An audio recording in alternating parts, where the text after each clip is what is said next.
Good evening, good evening, ladies and gents. It's Monday. It's the history show. I didn't know where I was then. I was going to put myself on, but Jason did it for me instead. It's just a little kick then. And I have Anthony on with me. I'll be doing two murders. There's also a clip at 9 o'clock, which gives me a little break. At least gives me a little break. But I'll be doing two murders, as I said. And one of them that you've never heard before. Ever. So I think you'll be made up with that. I hope so anyway. I hope you'll be made up. I've got Dr. Watson with me. The great international artist that Big Brown got him with me to see what he's up to see if he likes the murders and tries to solve the cases. To be honest, solve them. Let's see. Anyway, I just want to say before I go, Gap Painting Services. Yes, Gap Painting Services. That's sponsored the Frank Carlyle Show, sponsor this. And the Gap lads are fully time saved lads. They're fully insured. And everybody's satisfied with the work 100%. They get 5 out of 5, if you like. So it's 5-star, these lads. If you're an OHP worker, you're an OHP, you get a fantastic discount. Also, if you're an NHS worker, again, you get a fantastic discount. So get these lads in. Christmas is coming up. If you want something done, get them in. Get them in and let them do great jobs for you. You'll be absolutely satisfied with them. And as I said, the clean and tidy, fully insured and fully time saved lads. So there's no cowboys on the job. No, whatsoever. And I just want to say hello to some people like Mark Kinnish. I think he's been there since last week, man, waiting for me to come on. And there he is. Even and Frank, hope you're doing okay during this awful time you're going through. I've been thinking of you this week. Looking forward to go with you and Anthony. Thank you, Mark. I really appreciate that. Oh, it's the sponsor of the show, funny enough. Could you put that in? Hiya, Frank. Hope you're keeping well, mate. Finally, I'm on in time to watch the entire show, says Andy Gamble. Andy, I hope you're like this one tonight, because I've got two murders to do. And one's a very surprising one, actually. And I hope that you enjoy it. Hope you will. And Lynn Ellis. Evening, Frank and Anthony. Hope you're both well. Thank you, Lynn. Thank you so much. And hello, Frankie. Hope all's well, mate. There's a pint, 3 thumbs up, and it's from Tony Barton, the mince pie man. and Andy again. As always, Frank and Jason, thanks for the advertising of my company, Gap Painting. We are now offering a further 10% discount for work secured before Christmas. Wow. For January, early February 2024. Thank you, says Andy Gamble. That's a further 10%.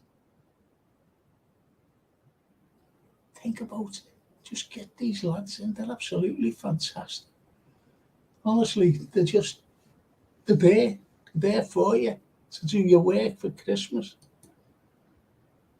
And Mark says, yeah, Frank, was just on the other line waiting all week for you to come on the show. Thank you.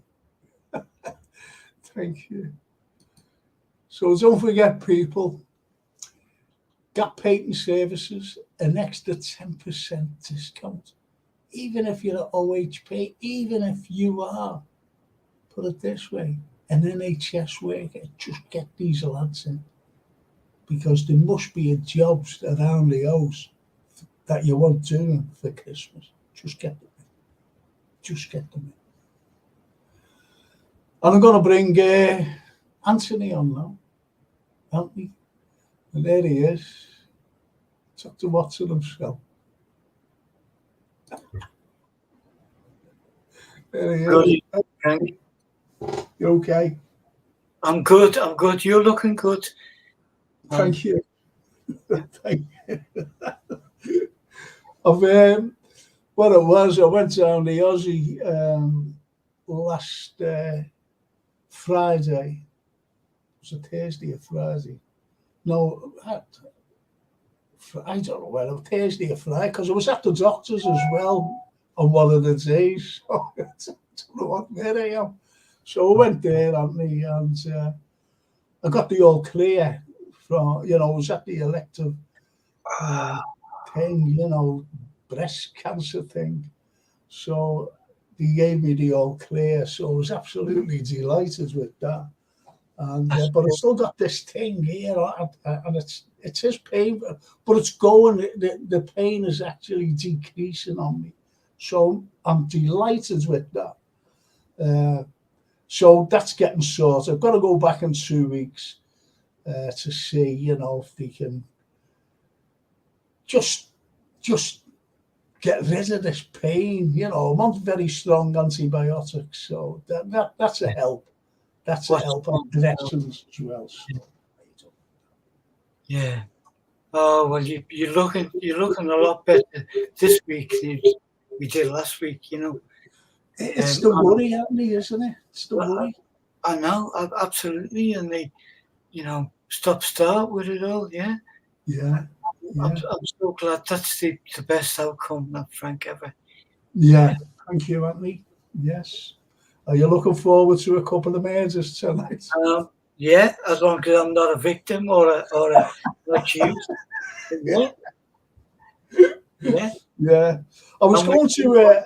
I'll tell you what I was going to do. I was going to do Jack the Ripper tonight, but I forgot to send Jason a very important photograph. So I said I'll do it next week. Because Jack the Ripper.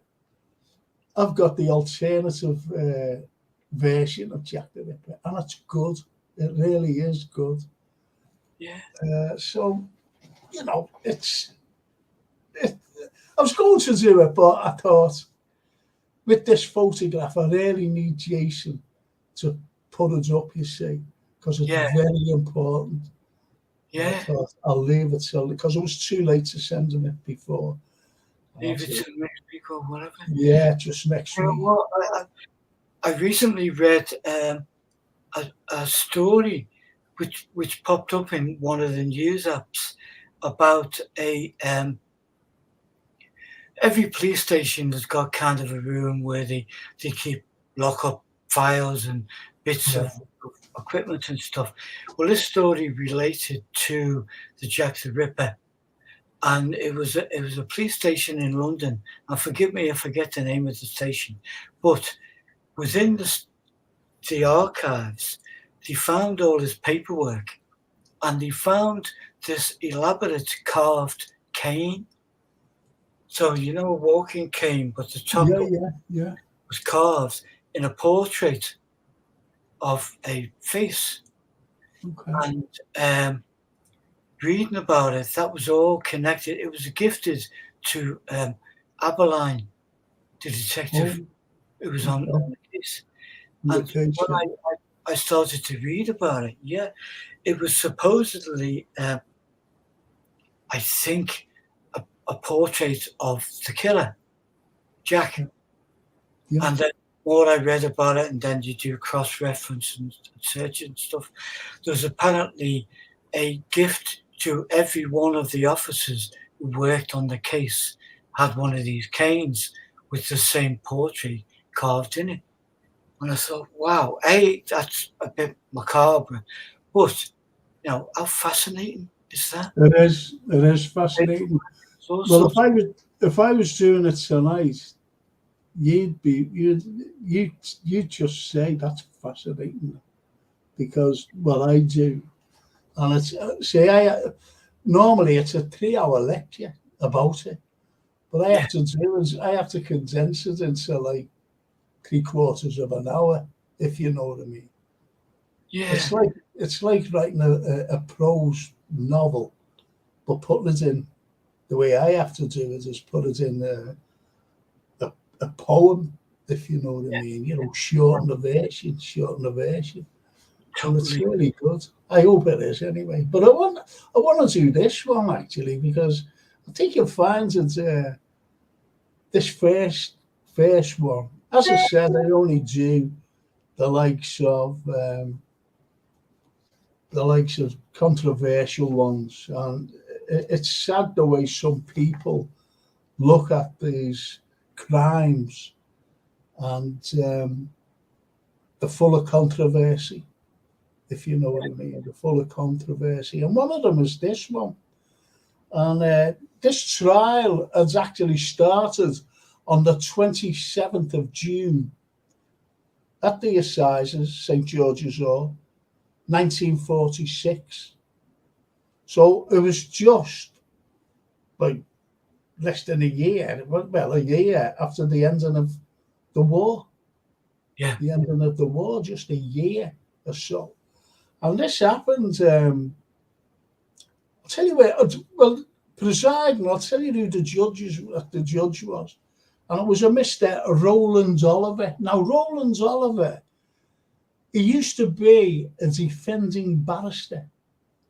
And he was also a prosecutor. Then he became a judge. Now, Rowland Oliver always looked at the dock, because he came out once and said, there's no smoke without fire. Even if he was defending, if he was defending a fella who stood in the dock, no smoke without fire. And this is what he believed in. So you can imagine what kind of a judge he was. Yeah. Yeah, absolutely. See, they can sway, judges can sway a jury one way or the other, but they've got to keep a fine balance, as you know, Anthony. They have to keep a fine balance. But at one time, they were expected to. Their word was to sum up with the whole proceeding. So whatever they said, or whichever way they mentioned, it's got to be taken into account. It's got to be. It's got to be, Anthony. It has to be, simply because you've got the prosecution and you have the defence. Yeah. And no one's proven guilty, are they? If they're innocent and guilty. So you can't be guilty when you're standing in the dock before the start of the trial. But people presume that they're guilty, especially the likes of this Rowland Oliver. Yeah. As I said, no smoke without fire. I always remember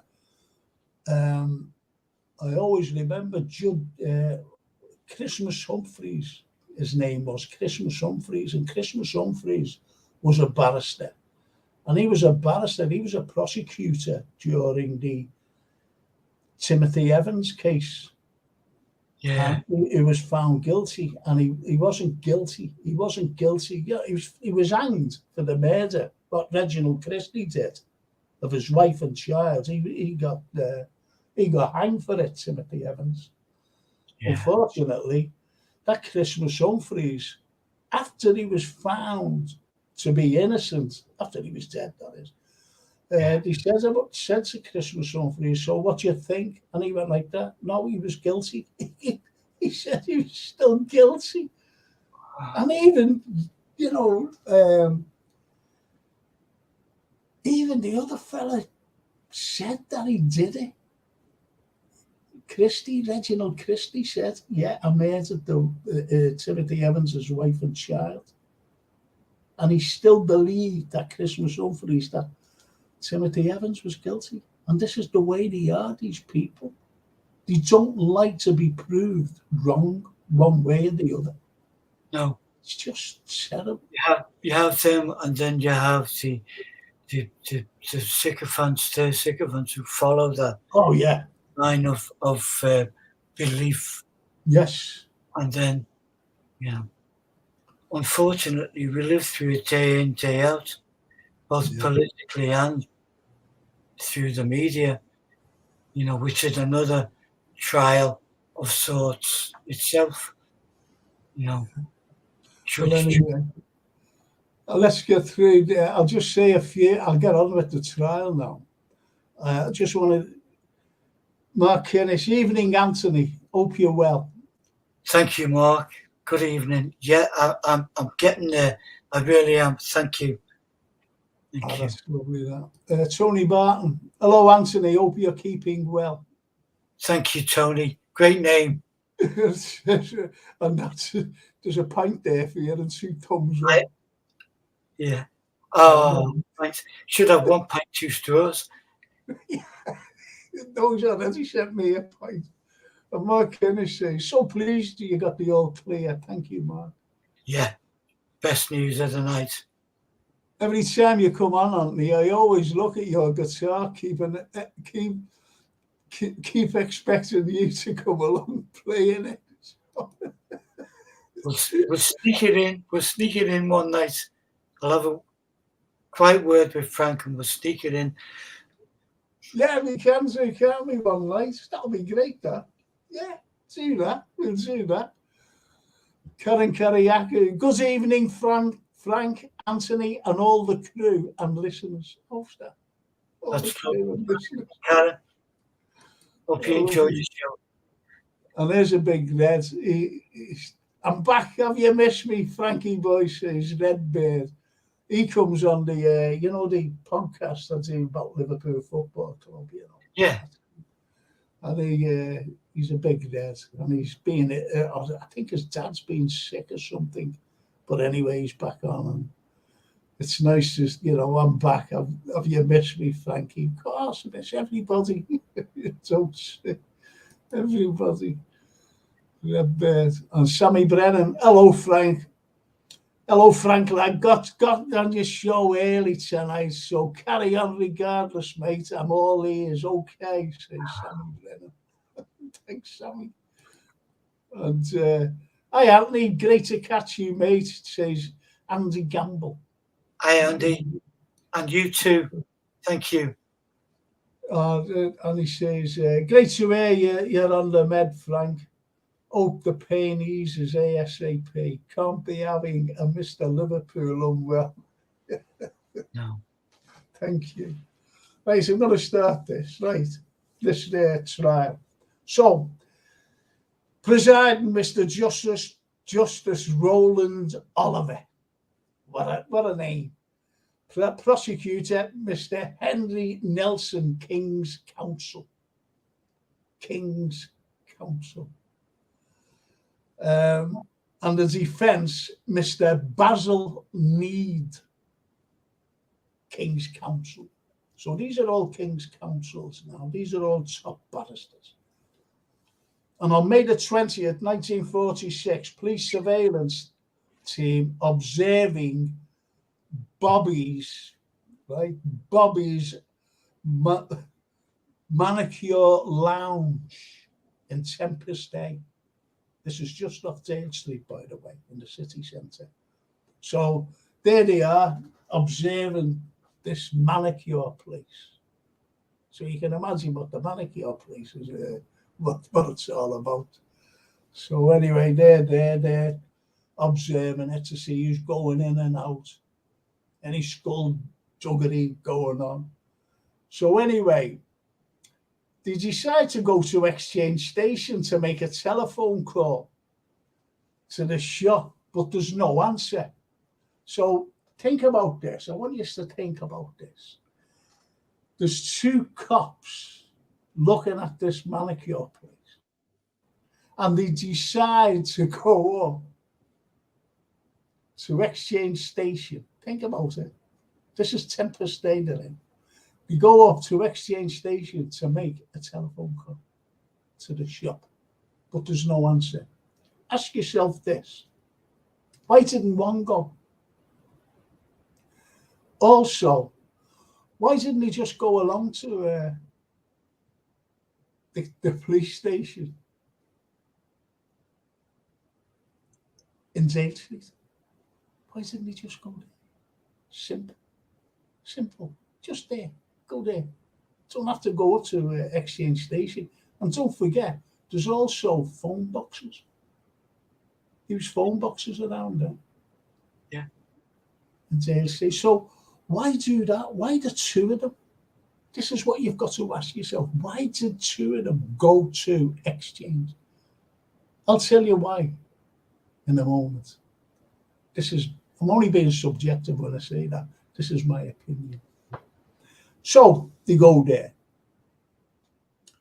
So then they decide to gain entrance. When they got no answer, they went back, decided to gain entrance into the manicure place, the little manicure place.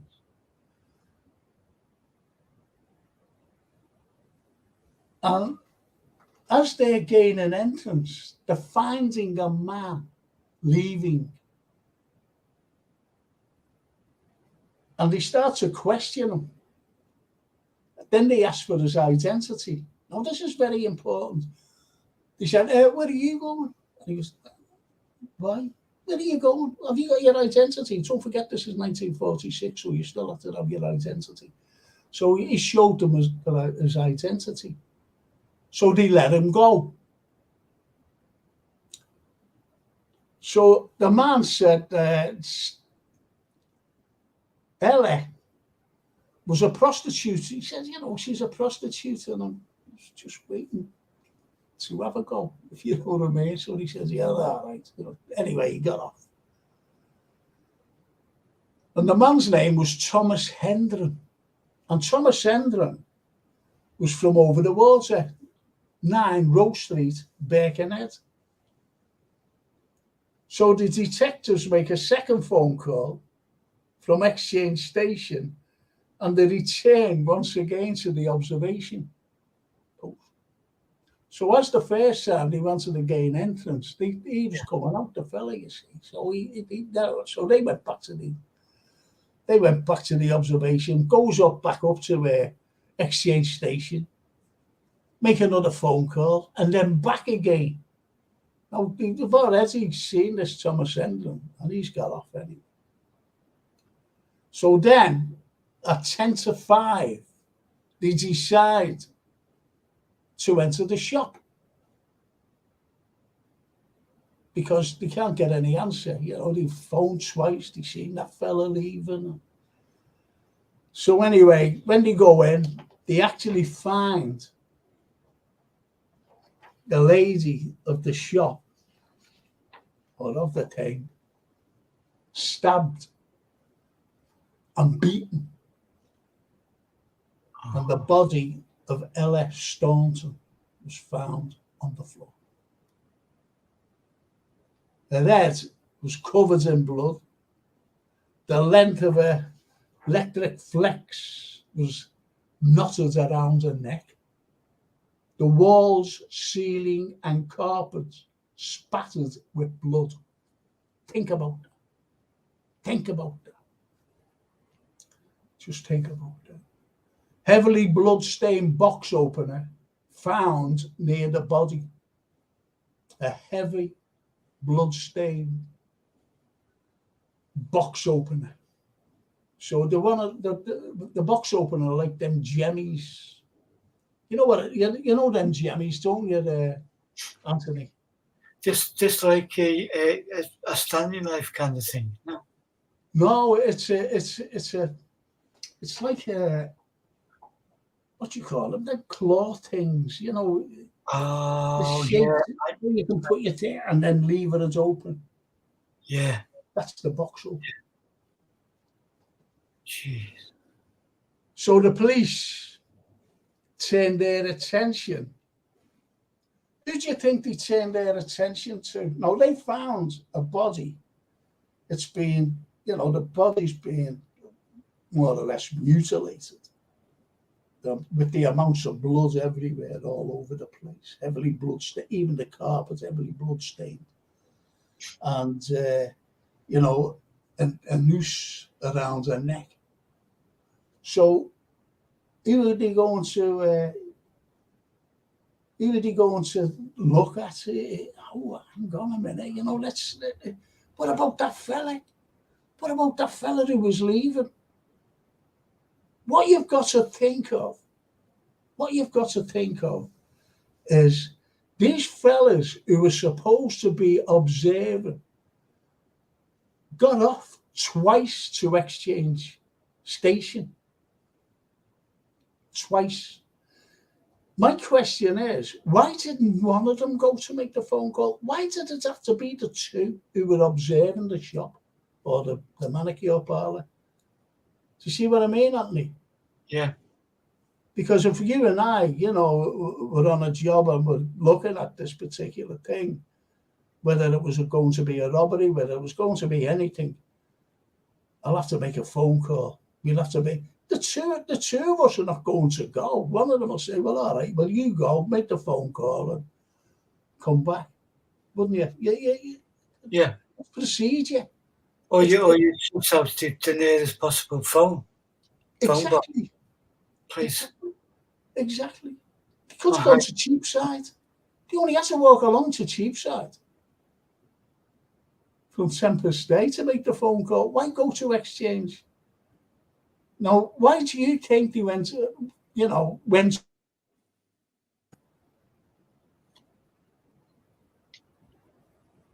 two of them? Do you want my theory on that? They went for a bevy. They went for a pint. Decided to have a pint. Yeah. You know, that's it. And they could have made the phone call. There was no traceable things then. There was no tracing. Yeah. Right, so attention turned to Thomas Hendren. And his name appeared in the Echo. And he went on the run. Because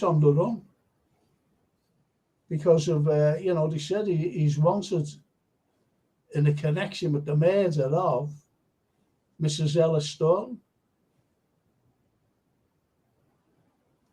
Now, Hendren, don't forget this is 1946, and he's an ex-merchant seaman. And he served 3 months for attempted suicide, because if you attempted to take your own life, it was a crime then, and you actually went to jail for it. Yeah, you went to jail for it. Anyway, Hendren returned to Birkenhead from Singapore after the Japanese invasion, and it was there in Singapore that Hendren had to burn 100 bodies before he left Singapore. He had to burn them. These were soldiers, dead, obviously. Yeah. And he had to burn them. So that played on his mind, unfortunately. It played on his mind. And he made his way, so after him being connected to this murder of Ella Stone, he made his way to Salford, to his ex-fiancée. She was still living there, a girl named Rose Johnson. So he made his way there. And then, the girl said, listen, you can't stay here.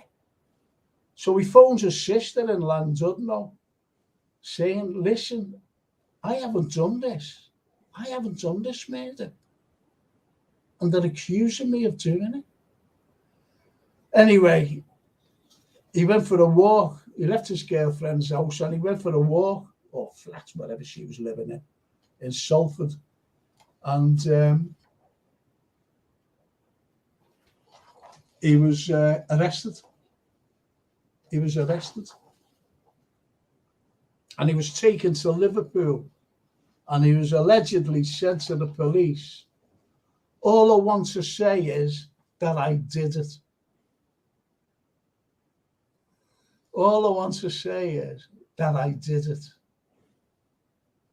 Anyway, after questioning, Hendren was charged with the murder of Ellis Thornton, and he pleaded not guilty to the charge of murder. Yes, why would he? If he's pleaded not guilty and he's admitted it to the police, do you see what I mean? Supposedly. It's back to you say, I say, you know. Yeah, exactly. Not do, I did it. You know, this. Okay. So the prosecution argued that Hendren was seen he was seen leaving the shop, but he was questioned by the police. He was questioned at the scene by the police, but they let him go. As he was leaving the premises, they said, "Oh, you know, we'll be here. Where's your identity?" Showed them their identity, right? And the defense said, Hendren suffered from depression. That's why he tried to take his own life. Now, the defense was shocking. Now, think about this. Think about this. All right. How do you think he was found, by the way? How do you think he was found? Guilty or not? From what you're saying there, it sounds like it's building up to guilty. Yes, well, he was. And the lad was hanged on the 17th of July, 1946, by Albert Pierpont. He was the hangman. Good old Albert. Yeah. You can't get away from Albert, can you? Look, if you look at it like this, he comes out of this manicure place, and the cops say, where are you? And he says, oh, I'm have you got your identity? Oh, yeah, there's my identity thing. Think about it. They've got all the information there on. Yeah. He's given them a... If I'd done a murder or if this lad's done the murder, there's no way he'd give his identity. He could have just said, oh, I've left us in the house. But what's your name? And give a phony name. Yeah. You see what I mean? Yeah. But the big baffling thing is this. Blood was all over the place. It was on the ceilings. It was on the wall. It was on the heavily blood-stained carpet. So if he was walking out of there, what was he? Would there be any blood on him? Yeah, definitely. He'd be covered. He'd be covered in blood, even on his hands. So they've just gone like this. You know, we could get in trouble. And they had a name. They had that name with that identity. Let's have him. Let's get him. Or they would have been in trouble for leaving the post, because the police would have said, didn't you see anybody walking in and out? A murder's committed. Where were you? Do you see what I mean? Yeah. So they had to have someone, and that lad, Hendren, just walked right into a spider's web and couldn't get out. He was stuck in the middle of that spider's web, ready to be eaten. Ready to be eaten. So what do you think of that? Once again, it's just like the justice is almost prehistoric. It's not, and there's no questioning the police on. Well, as Redbeard says, it was weird saying all I wanted to say is I did it. That was written down in the policeman's notebook. Yeah. All I want to say is I did it. Which is so obviously someone else's scripted for you. Oh yeah, absolutely. And the likes of him coming out of the shop or the parlour, the manicure parlour. You know, he was being covered in blood. Yeah. And as Redbird says here, do you think he was yeah, he was. He has, yeah, he was a little bit, you know. Don't forget, he was in a war. He's seen these bodies piled up and he had to burn them. That would have a terrible effect on you. Burning bodies, 100 of them. At the very, very least, it would desensitize you to stuff like that. So you're not ordinarily, you're not touched by it. No. It's like overdose on horror. Not half.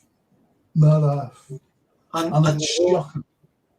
The war must have done that to so many lads and women, and it's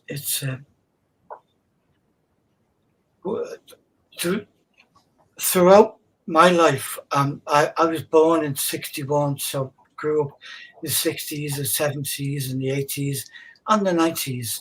There was never any talk about mental health issues. Never. Wasn't voiced. And if you did voice something, it was like, oh, don't go there. Yeah, it's a taboo issue, isn't it? Really, it's very taboo. What it was like in the '40s and the beginning of the '50s for those people suffering trauma of all of that, God knows. Yeah. Oh, yeah. But you know, you see this lad in a war, 17 years of age, has to burn 100 bodies to escape, because the Japanese, they finally took Singapore. And there was a hell of a lot of men. There was a hell of a lot of men who were captured, soldiers and sailors and whatever, but they got away. That was a merchant ship. That was a merchant ship, by the way. It wasn't a big battleship or anything. It was a merchant ship, and they got away. But he's traumatized. He is traumatized by that particular thing.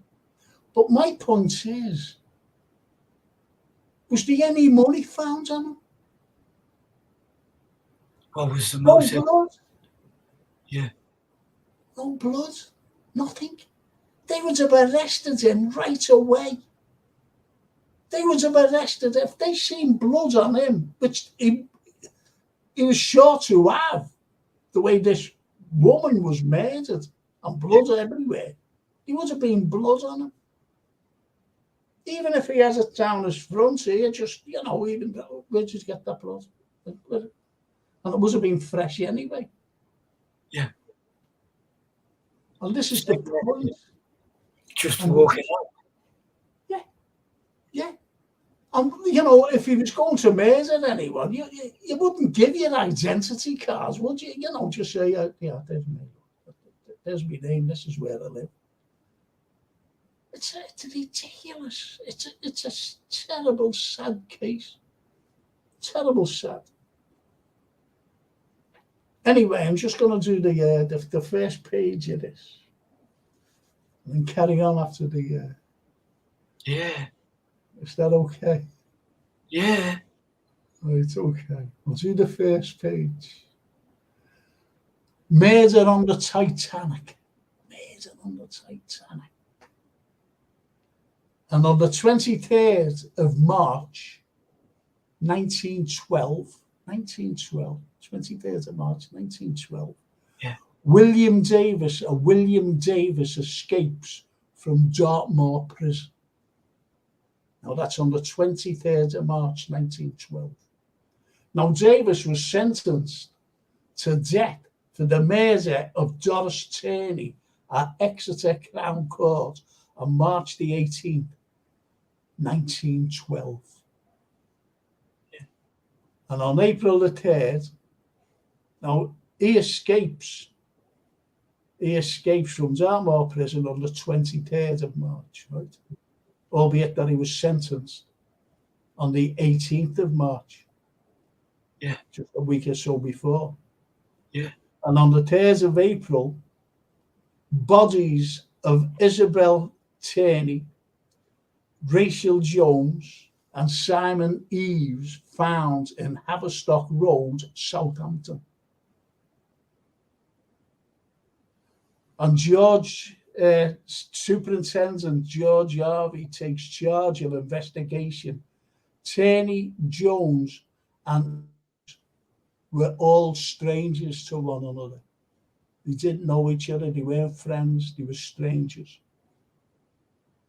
And on the 6th of April, the body of Alfred Bassett was found in a trunk at a warehouse on the dockside of Southampton. That's April the 6th. And the warehouse man, John Dawes, arrested for the murder of Bassett, the lad who was found in the trunk. And Dawes pleaded his innocence to any involvement of the murder, but did know the victim. Now, this is all going to come together. This is all coming together here. And the crew list of the Titanic's maiden voyage as one Alfred Bassett. One Alfred Bassett. And Stuart Gosling and Bert Johnson, both Liverpool crewmen, know Bassett from earlier White Star voyages. And 3 deaths occurred on the Titanic. 3 deaths.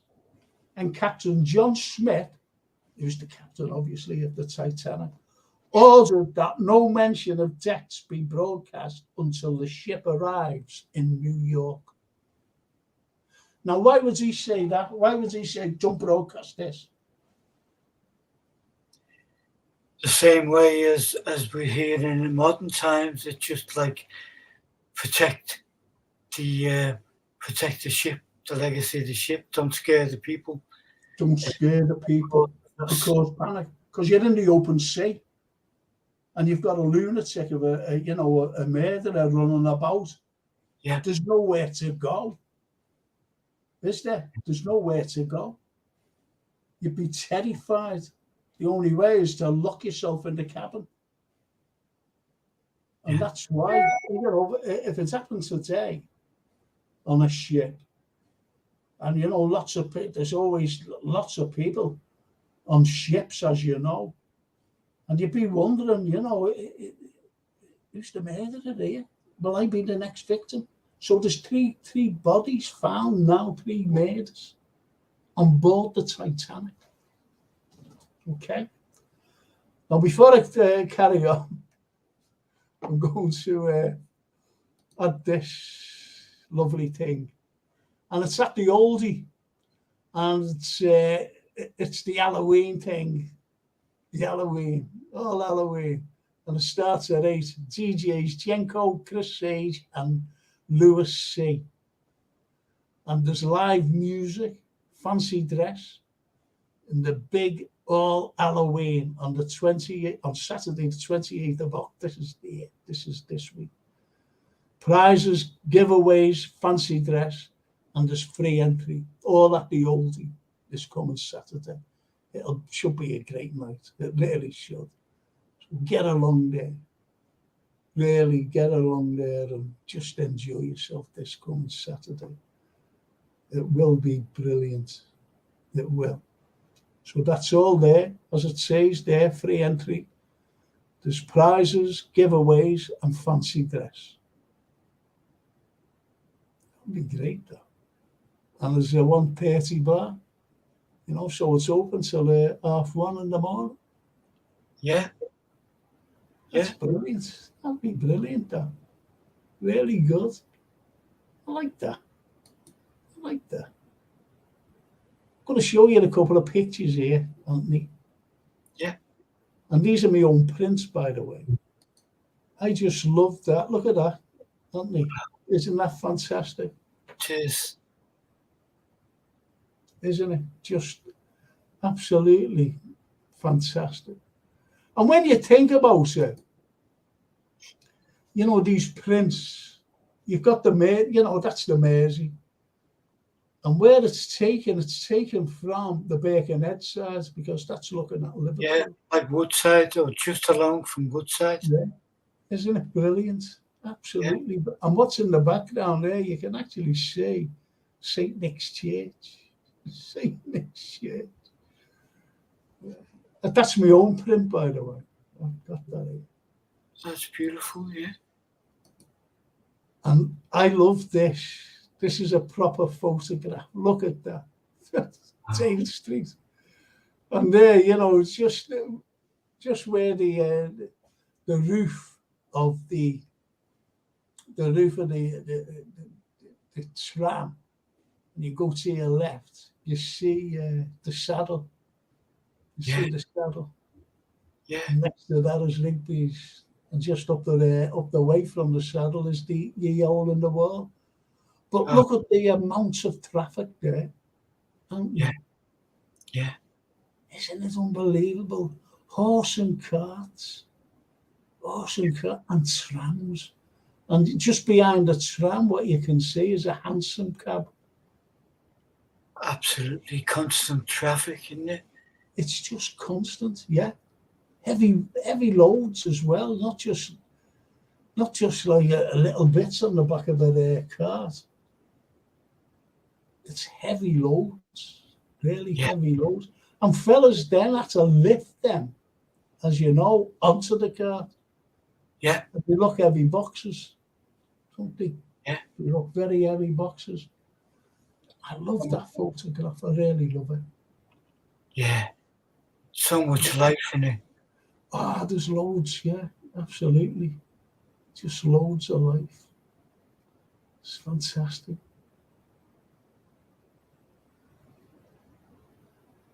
And look at this. This is my other print. That's my photograph, by the way. And look at that print. Wow.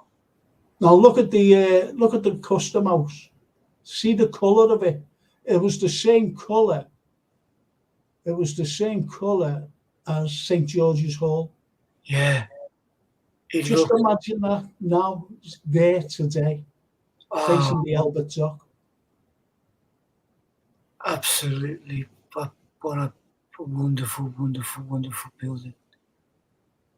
Yeah. And that's my other print I've got. Was it that severely damaged that it had to go, or had they just gave up on it at the time? I know it was damaged, war bombed and stuff, but could it not have been saved?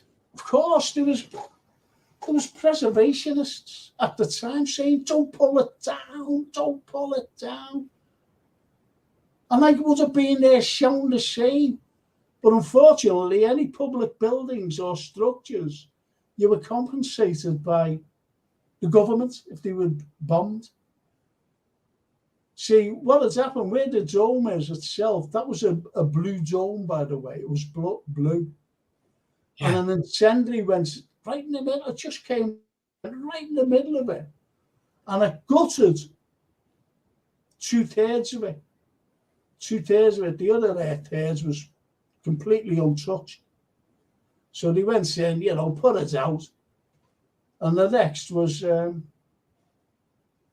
we pull it down, because they were getting compensated for it. It could have easily have been saved.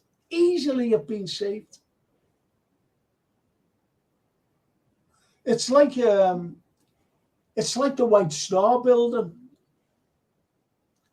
Norman Shaw designed, the streaky bacon one on the Strand there.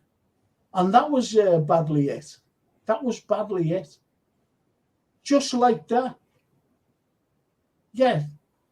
They built that up because the White Star said, no, you're not pulling that down. That's our build. And they just got it done, repaired, and that's the way it is today. there you have the truth of the matter is the owners of these buildings, if they are owned. I mean, in modern times, there's so much dispute about ownership and property that people buy and own, but they don't service. No. You know, with the type of what you're describing there is a hands-on approach which we need for, and you would imagine it would be the same for every beautiful building, but it's not. Yeah. You know, it's like No, like no, Lime Street, 45 and 50 years. Some of those buildings were supposedly owned, but no maintenance, and stuff starts to go wrong. And then you have some beautiful buildings who survived everything, you know. Well, do you know the architect of that particular building there, the Custom House, is the same architect who designed and built the bombed out church, St. Luke's. Wow. You look in that, you know, that's completely gone on the inside. Yeah. It's still standing. Yeah. And a proper bomb at that, not an incendiary like that, you know, that just causes fire. Yeah. A proper bomb. It's still majestic in its shell, in its history. And it's still standing. It's the point is, the structure is still standing. Yeah. It's incredible. It's incredible. Yet, they wanted to knock this. Well, they did. They pulled that down because they were compensated. Not only that, but the Americans wanted to buy it. Wow. So they said, we love that. So they started taking it away stone by stone. And the Yanks got fed up. We're not waiting around for that. It's too slow. So they abandoned it. And you find stone of there in Anfield Cemetery. The stone. And they're all marked, you know, like a jigsaw puzzle. And also on the shore of Crosby, I think. Somewhere like that. Wow. But that was it. So there was nothing on the site which became obviously Gervais Park. Yeah. And there was nothing on that site that used any of the stonework, the materials, no. From it? No. Still went. No, not at all. And as I said, you know, that could have easily have been saved. But you've got the council and the compensation. Shocking. And the councillors, you know, they were involved in the demolition business as well. Think about that. Oh, it's terrible. I'm just going to go through some comments. Right. And about the case, about that Hendren, he would have been found not guilty today because of his mental illness and sent to a madhouse. Yeah. Yeah. So we don't say madhouse. Brian Edley, good evening, gents. Mental health horrible. It can be. Was talking to a man today. Both his sons got gunned down in their own home 30 years ago. Coming on the 28th. Was in the same house that happened 2 days before. Never recovered, that man. Never. Wow. It's shocking. And Redbird says, a lot of money men were on the Titanic. Yes. They were? Yep. And Mark says, that print's amazing. Thank you, Mark. And Redbird again says, careful, Frank. The PC woke brigades will be knocking on your door as there's not enough diversity in the picture. That's good, Dad. That's a very good point. And you're right. He's talking about the previous picture. Absolutely brilliant. Good comment, that. I like that. Just imagine the custom house there, the museum taking us down into the basement, into the old dock on tours from custom house to there. Yeah, no, yeah, Amazing. yeah. Did you know that Tony Snell and myself were the first to go down to the dock? You know, the old dock. Yeah. First to do that. The first to do that when we were filming. I remember the video. Yeah, your series, which is just wonderful. Yeah, wow. And then following your discovery and the reveal, it was it the Tony Robinson on TV? Yeah. He got like a national shot at it, really, didn't he? And do you know where His Grace, the Duke of Westminster? Yeah. There's the historical Liverpool one, right? And when we did that about the dock, Tony Snell and myself, Yeah. he actually turned around and said that we did it better than the Time team. Yeah. Yeah. He said there was more coverage. He was this Mr. Carlyle, you know, he didn't know me by then. He said he was actually down there. He was given the height of it, the scale of the dock. Yeah. No, I remember that, and I remember the poignancy about you. I don't know if it's the same show or a snippet of another one where the vaults were opened down there as well. Yes. And in it were the passenger trunks. Yeah. And people who never came back to wow. And it's just the power in that. The stuff that's above our heads we don't look at, and below our feet we don't look at, we can't see. That's true, because I did one where I was in St. John's Gardens. Yeah. And I said, people don't realise the history below your feet. And that was in just St. John's Gardens. Because there are still inches there. They got rid, when they knocked the church down, they took up all the English bodies, that was interred there, and put them somewhere else. That was St. Church, wasn't it? Yeah, it was a church. Which was level. And then, But there was still 2,000, and still there today, 2,000 French prisoners of war still buried there. Wow. It's just, and do I remember rightly in that a lot of the tombstones made its way to the cathedral, right. In St. James Churchyard? Yeah, that's right. And you actually walk through a tunnel of them, which again is quite humbling. And wow.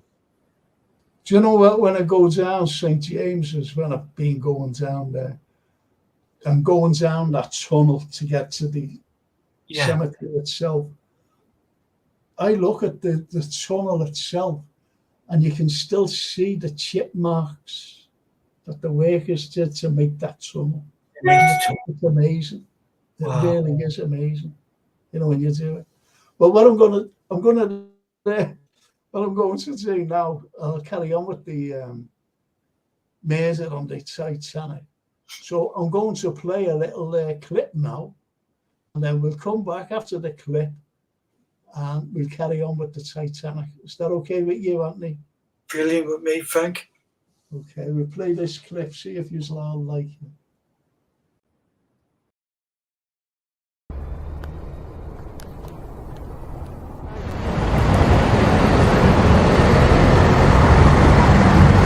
There's a famous old song called "In My Liverpool Home."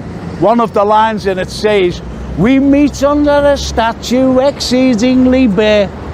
Well, The exceedingly rare statue is covered up at the moment because this wonderful old Lewis's building is having a major facelift. When Dickie Lewis is bare, this is what he looks like. Its official title is Liverpool Resurgence, but it's nicknamed locally as Dickie Lewis, and to this day I still don't know why. He hasn't always been on the entrance to the store. He was sculpted by Jacob Epstein when this building rose from the ashes of the 1941 May Blitz and celebrated its centenary. Once again, when all the sheeting and the scaffolds is taken away, history will roll on and a new chapter for Dickie Lewis will begin.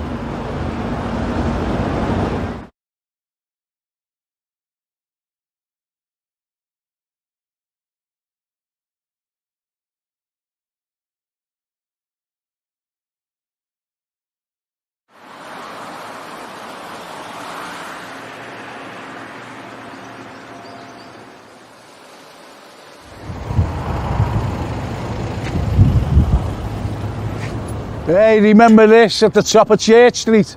The famous unravelled rope horse?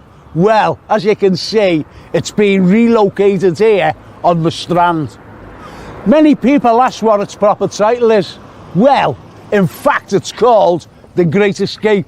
And as you can see, it's a man restraining a horse from getting away. It's bronze and was sculpted by Edward Cronshaw in 1994. Some people ask, has it something to do with our famous Grand National? Or does the title, The Great Escape, suggest the great migration of many people of different nationalities sailing to the New World right here from Liverpool docks during the 19th century? So, it's up to you to decide which one of these suggestions it could be. After all, Liverpool was once known as the gateway to the world.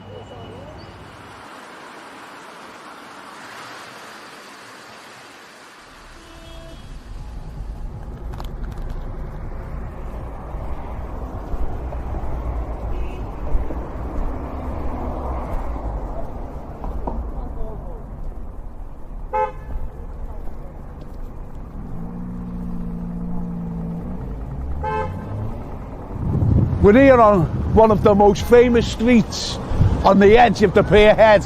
It was laid out in 1740. It was named, in fact, after the famous Strand in London, as was some other Liverpool thoroughfares were. While we're walking down the Strand, let me tell you about other London and Liverpool connections. Wapping, Kensington, Soho, and of course, Pall Mall.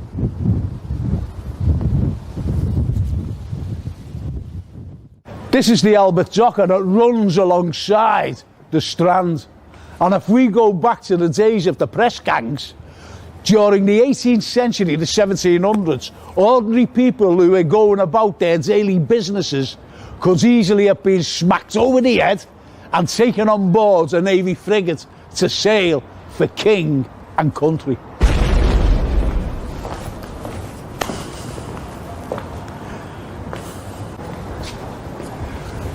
Let's not forget either, wives and children were often left without their breadwinner, leaving them to suffer hard times. There was one such story about a lodging house landlady finding a dead body in one of her bedrooms.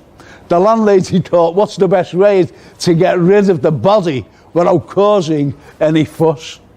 So what did she do? She was a smart one. She quickly thought of the press gang, so she informed them that there was a drunk in the bed. The press gang didn't waste any time and ran straight to the lodging house and supposedly took the body away and put him aboard a ship. The press gang had their offices on the Strand, and I don't think that they had a big sign saying press gang officers. Do you?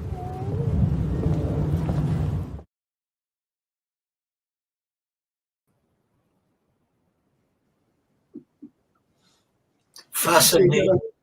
Fascinating. Do you know, having spent a bit of work time, about 12 years on the waterfront, as you know, Frank, in the footsteps of all of that, you cannot visit those areas and not imagine what it would have been like.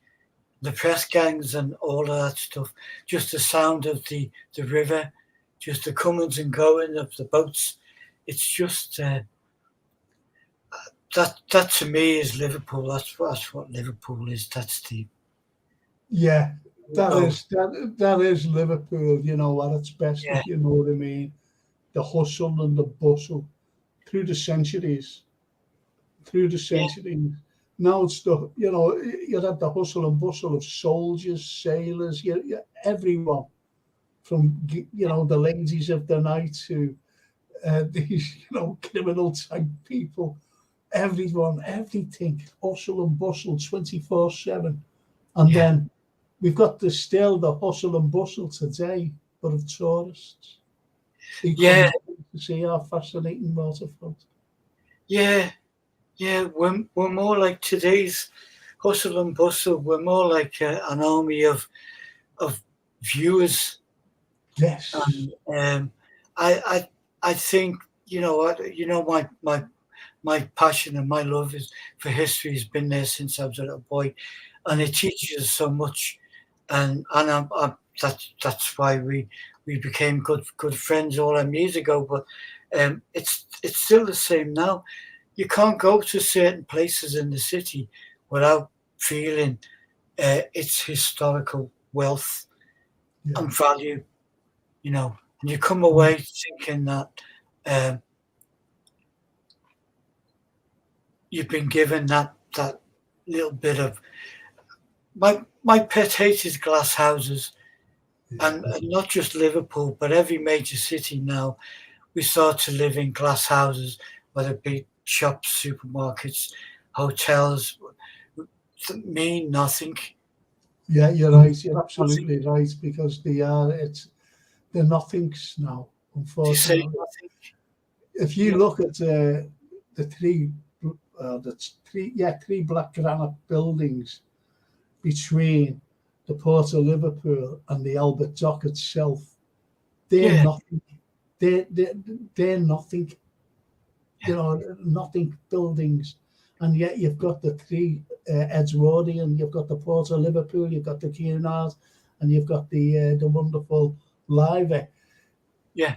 Right alongside, you've got the Albert Dock. The Albert Dock, which is fascinating. I've shown Americans, I've shown German television, Japanese television, architects, I've shown even physicists, astrophysicists, I've shown, and engineers, all of that. And I always bring them. So when they always wanted to see, you know, the Liver, the Cunard, and the Port of Liverpool, and also the Albert Dock. And when I show them from an angle, I always bring, because I think I am the only one who showed the Albert Dock from a different perspective, from a different angle. And they can't get over every single one, the Japanese, the Germans, the Americans, everybody, even the astrophysicists, they've gone, and the engineer, how did they do that? How did they do? And one day, I'll show you what I mean, Anthony, you and Lorraine, I'll show you, and you'll go, wow, is that what you were talking about on the show? And I'll say, yeah, I'll show you. It's incredible. Love to. It really is incredible. I mean, for me personally, I've drawn and painted those three buildings and that scene for so many times throughout life, and I'll continue to, because it is one of the most wondrous, spectacular views. And the idea of getting off a boat, coming off a boat, I've been there. We were asked to do, sometimes we were asked to do little odd curio exhibitions, and we did one in the cruise liner terminal a few years ago, about 6-8 years ago, and I got to speak to a lot of people there. There were our own Scousers who've been in America and Canada and Australia for most of their adult life and come back, and they have a vision of remembrance of that, seeing the live buildings, the buildings there, and they're in tears. You get off the boat and you walk out and you see that. It's like, wow. Exactly. Well, I've got plans for next year. Me and a lad named Steve Garnett. And it's going to be good. It really is going to be good, because I'll be showing things. We're going to film it, but we're going to film certain things that are not there to the naked eye. You just walk past it. I'll be showing as well that particular thing that I showed these people from a different angle of the Albert Dock. I'll be showing that. And it's honestly, it's mesmerizing. And I always remember this engineer. He said, how did they do that then? And he's talking 1846 when it's opened. He said, how did they do that then? It's amazing. But I'll show you. I'll show you, Anthony. You and Laney. We spoke many times. We have a wonderful friend who's an architect, Gareth Abbott, who coincidentally is in the great scheme of things is related to the great Jesse Hartley. Whoa. But Gareth is one of us. Our age is active, and we've asked him so many times, could they build a live building or a custom house? Could you do that today? He said, yes. They do have the techniques. They do have the skilled craftsmen. The skills of craftsmen up and down the country. But the big underlying thing is there's no one wants to pay the money for it. Because some of the buildings were status symbols, Royal Insurance, and we go on and on and on. So it's like their landmark or their gift to the city. Like Laird's over in Birkenhead, when he built the town hall and the art school and everything else, he did it. And then Leverhulme in Port Sunlight with the art gallery and the whole village, which is majestic. They did it because they wanted to do something with the wealth, which would enable generations following to appreciate it. Now we have glass houses. Yes, and that's all you're getting, and that's the only thing. It's like the Anglican Cathedral, for example.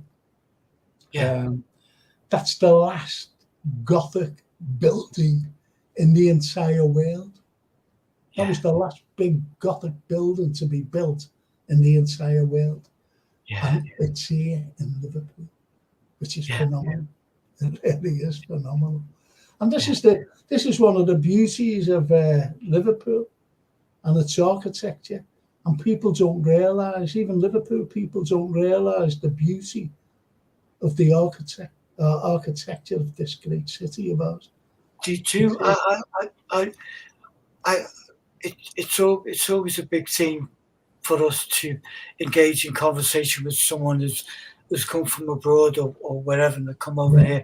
And some of them come over for the football, which is obviously relentlessly popular, and music, and obviously we don't shy away from that. We're proud of that wealth, but it's when they're here, and something simple as we're here for the game on Saturday, but we want to go somewhere for a nice pint. Then go to the Philharmonic pub or go wherever else. Same with music, and the minute you turn people on to that we have this wealth of architecture and history, then it's mind blowing. There's been some great programs on TV as well over the past few years. That House in Time, which I kind of and kickstarted a whole new, scheme of history informatives. But no, you're right. Yours, Frank. No, you're right. I love, as you know, I always love the any sort of history any history, as you know, I lectured about the Romans, I lectured about Westward's enterprise, Columbus and all that lot.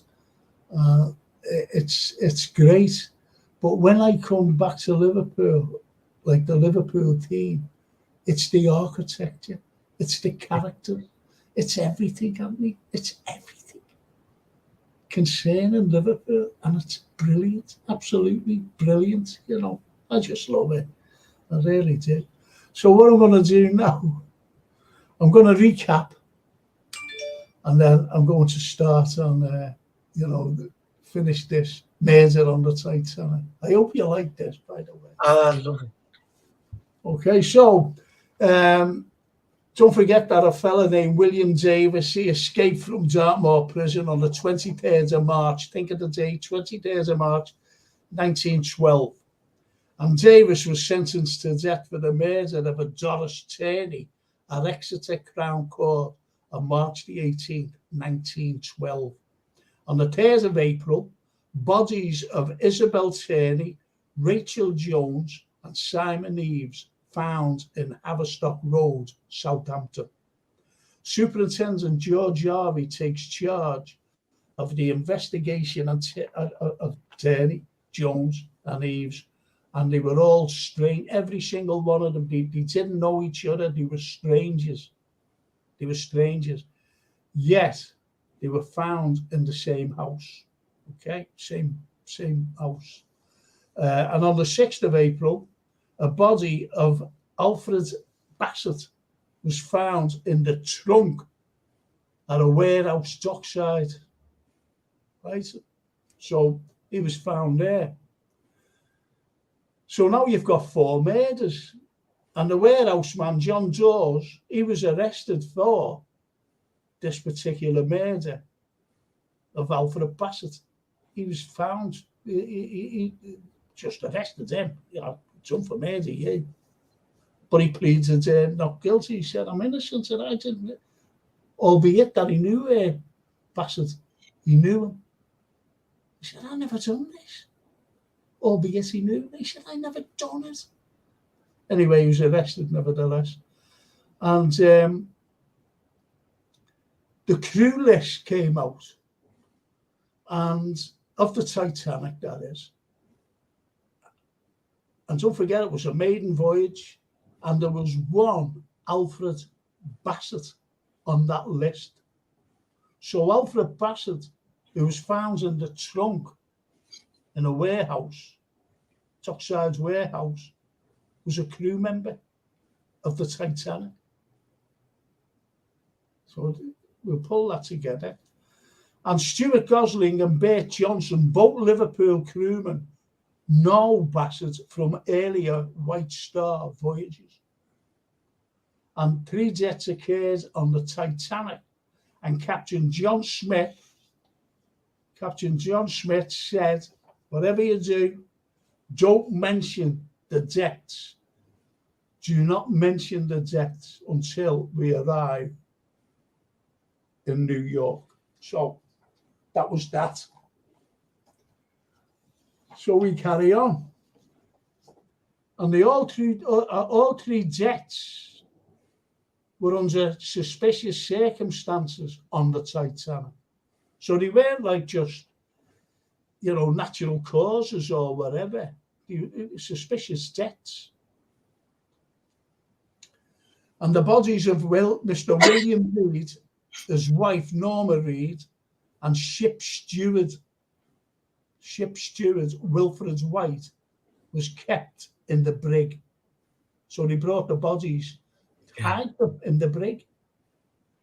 Superintendent Harvey learns from witnesses that the escaped convict William Davis had been seen in the area of Haverstock Road, the scene of the murders. The scene of the murders. And Harvey concentrates around the area of the murders, and PC John Sims informs Harvey that Bassett was a boilerman working on ships and was waiting to board the Titanic for its maiden voyage. So if you think about it, this fella escapes, this Davis fella. He gets to a lodging house where these 3 bodies are found. So what do you think he was up to? What do you think this Davis was up to? Well, that's the thing, is the motive is the motive money. Yes. Much money from the lodging house. Yeah, obviously, because he's a escaped convict. He's got in somehow. He's asked for money. And obviously, whatever. Now, those people most probably could have been going on a steerage over to America on the Titanic, because there was lots of steerage, wasn't there? So it's that thing, isn't it? Because he escaped like 5 or 6 days after he was convicted. Yeah. So he's got nothing to lose. They're going to kill him. They're going to hang him anyway. So it's like, that's right. And what about Bassett, Alfred Bassett? Now he's been found dead in a trunk, those trunks in a warehouse. So he's done him in, took his identity, if you like. Yes. Took his identity, hid him in the. But he was very shrewd, this fella, because he knew that it was mainly a Liverpool crew on the Titanic. Mainly a Liverpool crew. So he must have thought people will know, like Liverpool crewmen will know Bassett. So he's going to be inconspicuous, isn't he, on the ship? He's not going to go down to the boiler room and go, hey, I'm Alfred Bassett. What boilers need doing or whatever. So he's going to be, once he gets on board, he's going to be very inconspicuous. Okay. Now, a 4th body was actually found on the Titanic. A 4th body. And that was an Irish migrant from the steering, and his name was Joseph O'Riordan. So he was a steerage passenger, and wherever he was, must have been wandering around, and he's killed him. Yeah. So that's the 4th, and he's gone into the brig. So there's 4 bodies down there now. There's a man and wife, there's a steward, and now there's a steerage lad. There's a steerage lad. And witnesses see a shadowy figure where the body had been found. The kitchen. It was found around the kitchens where this lad was found, O'Riordan. Yeah. He was found around the kitchens, but they also see a shadowy figure lurking around as well, the kitchens. So that's where he's hiding. So the boilermen reported Bassett had not been doing his work. Now, the boilermen, they're saying, where's this fella? Where is he? Where's Bassett? It's not, they were covering his work. They knew nothing about murders, don't forget, because it wasn't broadcasted. And they're still waiting for him. And they thought that he was skiving because no one had seen him. But they knew that he'd be on board ship, because that's his job. Yeah. So anyway, Gosling and Johnson worry about the missing Bassett, and they report it to the first officer, Light Lolly. And Light Lolly, he becomes suspicious about the mysterious crewman, Bassett. So, hang on a minute, what is this? he's saying to himself, what is it? So he's suspicious himself. And Superintendent Harvey sends a radio message to the Titanic inquiring about Bassett or Davis using his real name. So that message is sent now. Yeah. That message is sent to the Titanic. So Harvey receives the message back, Superintendent Harvey receives the message back from the Titanic. Bassett being investigated by First Officer Lightlolly and will be kept informed. So they've got back and said, well, our First Officer Lightlolly is investigating this Bassett or whatever, this Davis.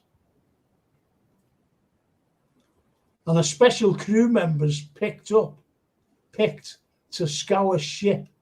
So really special fellas were picked to scour the ship looking for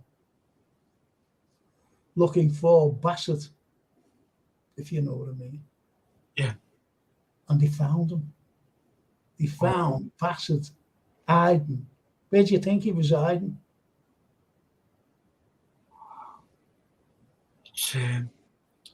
It's got to be around the area where the people have been murdered, really, and that's why he's done them in, because they've come across it. Okay.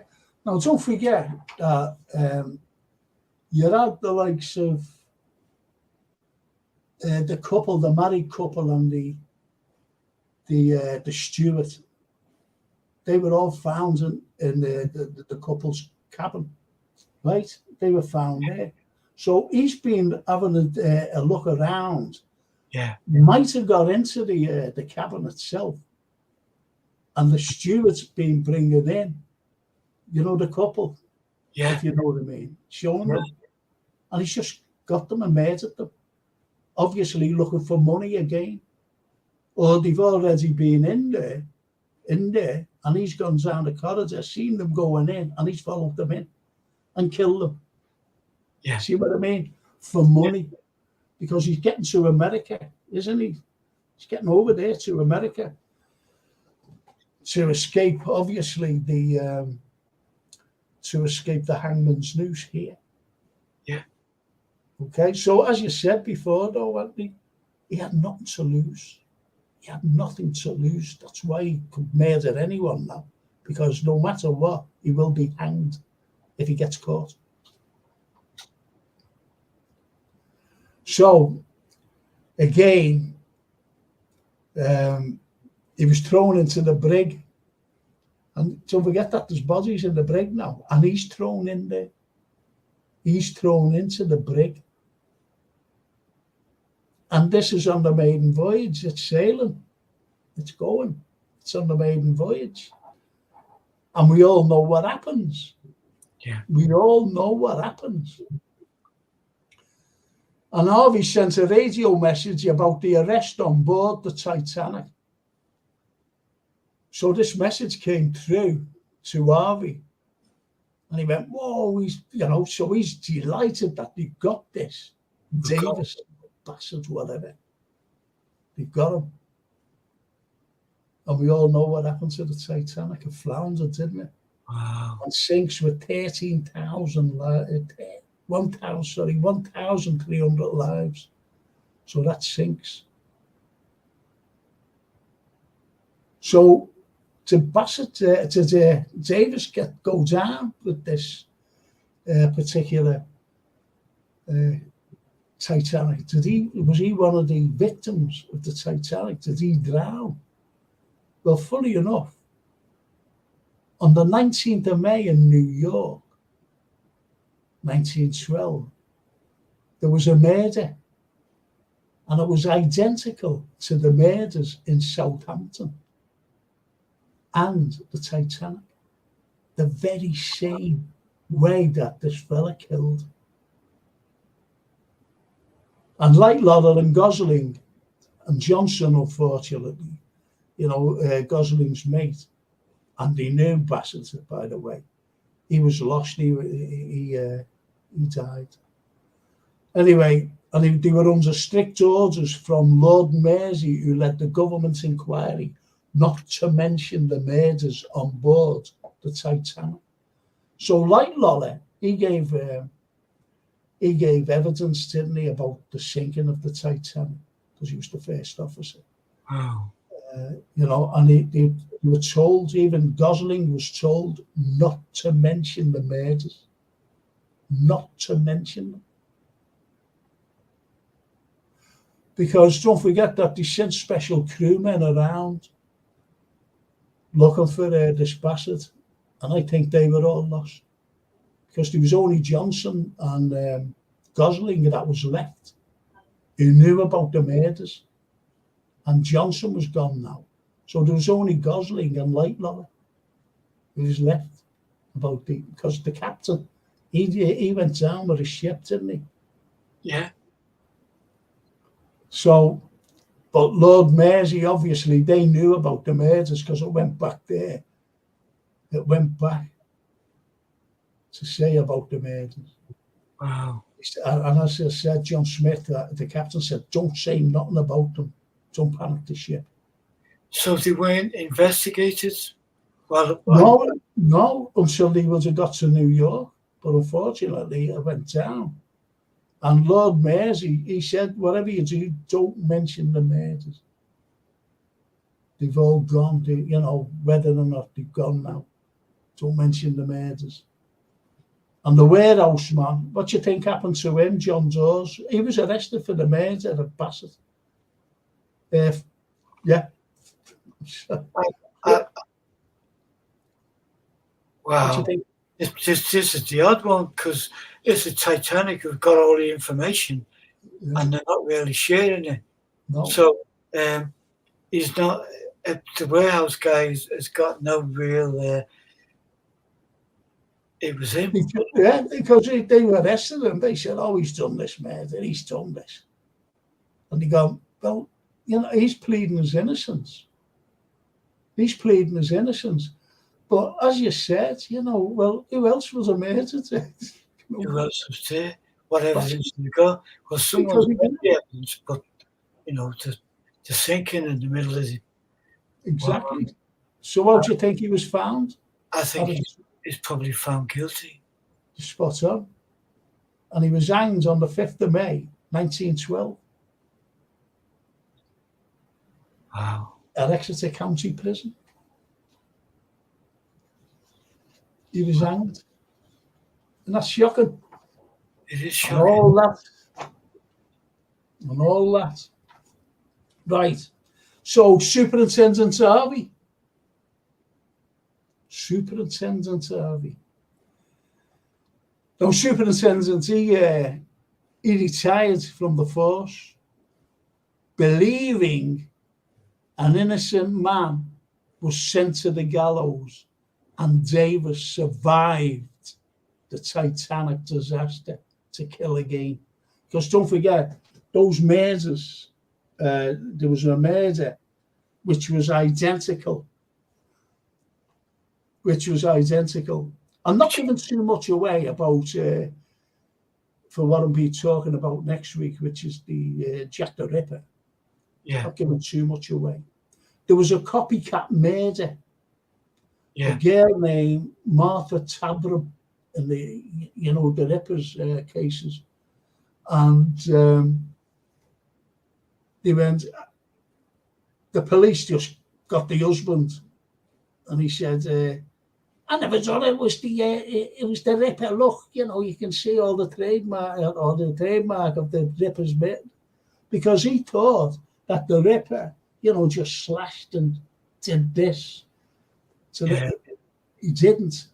He was very articulate about his murders because he took little bits of the bodies. Yeah. That's why he said, oh, he's a surgeon and all this, right? Yeah. Because he was very articulate.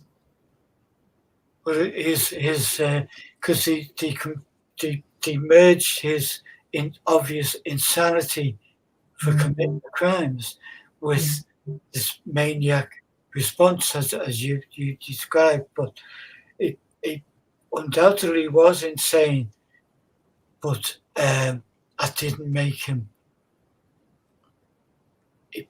He wasn't haphazard about his insanity. No, not at all. Yeah. Not at all. Not at all. Because what you've got with this, big difference between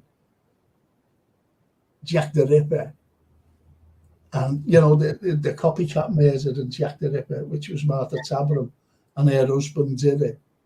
But what you've got now is a murder identical to I'm talking about the murders on the Titanic and the murders at that Haverstock Street of those three people who didn't know each other. They were just lodging there, just waiting to get on board the ship. Apparently, I don't know. So they were just there, and he's gone in looking for money. He's done them in, and he's killed Bassett. He's done him in. He's killed him. He's put him in a trunk. Yeah, took his he thought he'd never be found, if you know what I mean. And he got up. He just jumped on board the ship. Now, don't forget, you have your passes. But the way the passes is today, they show you a picture. And they didn't have pictures then, just as a name. Yeah. Get on your boiler, man. Now, don't forget, this is not Liverpool. This is down in Southampton. Yeah. And people who are bringing you on board only want to see your passes, whether you're a worker or whether you're a crew. What level of passenger are you?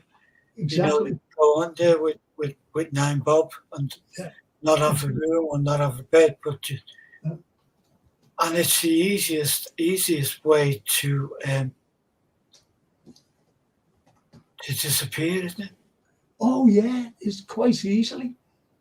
We hear stories, don't we? Like fellas growing up and I ran off to sea when I was 14 and 15 because we're in a port, and this is what people did. Yeah. But this fellow was very acute to kill Bassett and to steal his identity, get on board ship. But he knew that people had recognised him because he knew that there'd be a Liverpool crew and he'd know this fella. And that's why he hid. And he hid in a lifeboat. Yeah, like He hid in a lifeboat. And that's why he made it this fella, O'Royden, because he was down by the kitchens. Because obviously he'd been going into the kitchens to steal food. Yeah. When it's been quiet and getting back in the lifeboat. Until he was captured. Yeah. Until he was captured. So, what do you think happened to him then? Do you think did he survive? Was it all assumption that he survived? Did they just presume that he survived it? But the striking thing is an identical murder from the murders on the Titanic and in Haverstock Street in Southampton. They all died the same way. So this murder was identical in New York City. It's a story within a story within the story, and it's like the guy who's got the tenacity to survive at any cost. Yeah, absolutely. And not only that, with the Titanic murders as well, the government would have been highly embarrassed, as would the White Star. That they would have been embarrassed as well. Yeah. How come murders on a big luxury? It was the biggest liner, wasn't it then? Yeah. It was the most luxurious, the Titanic. Neither God nor man can sink it. That was That was the saying about it.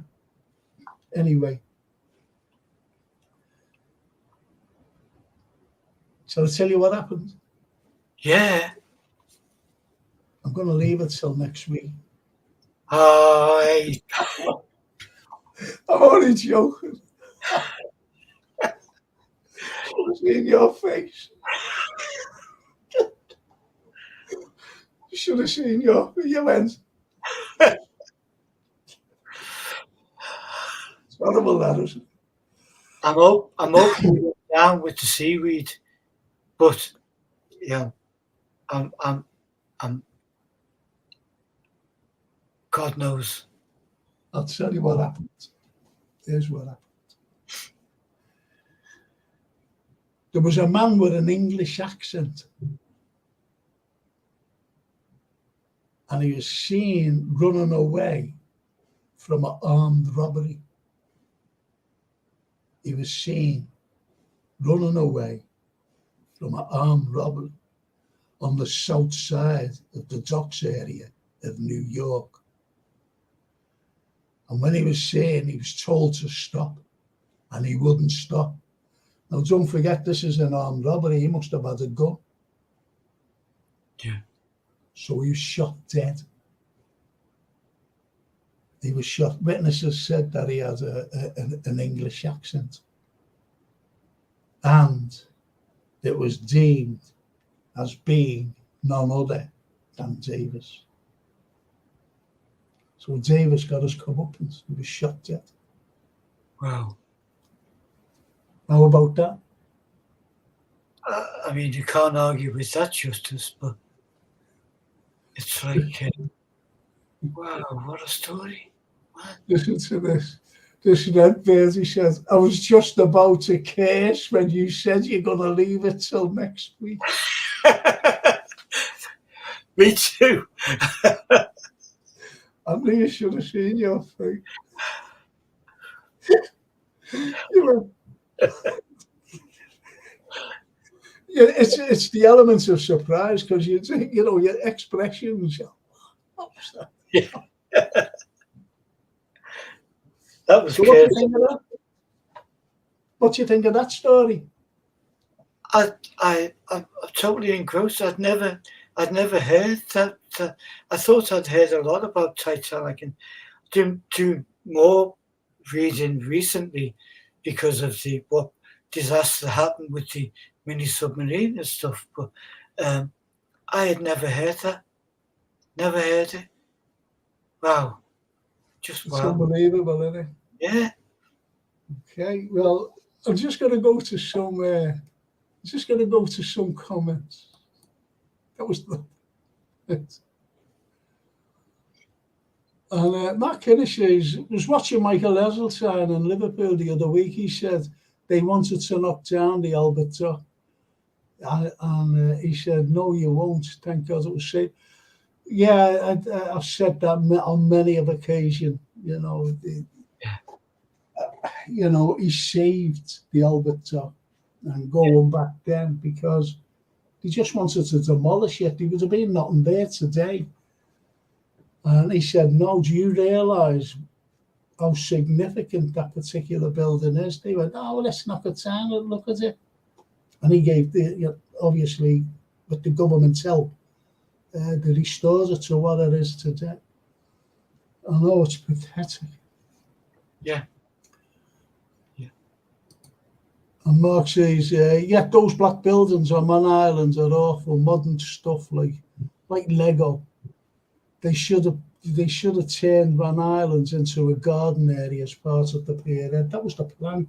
A garden, big garden, massive garden, with when the passengers came off the ships, the liners to go there and relax, or whether they were embarking onto the ships, go there and relax, and before they went aboard. Nothing. Brian Edley, spot on, Anthony. I was that way for decades when coming over, but this is why I come on this show at times, because I see the city through different glasses, down to good men like you and Frank. Wasn't that nice? That's lovely. Thank you. Wonderful. It is. And look at that.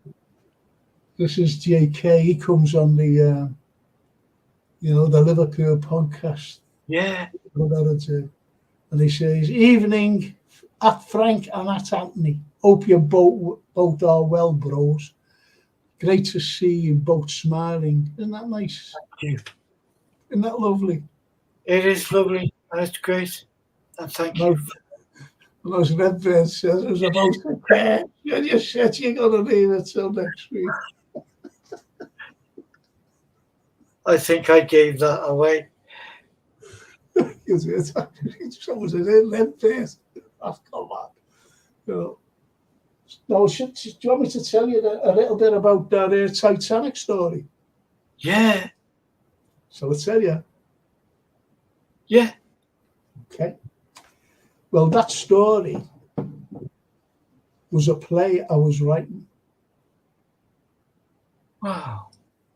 I was writing. It's fictionalized, but I was writing a play like Mazer on the Titanic. Like Mazer on the Orient Express. Yeah. I needed to send Jason a picture because I was really doing the Ripper murders. And I found that I was saying, I can't do the Ripper. I can't do it. I cannot do it until I send him this picture. So I seen that, and I gave a lecture once, and I condensed it into like a Mazer thing, the play I was writing. And people loved it. It was a lecture.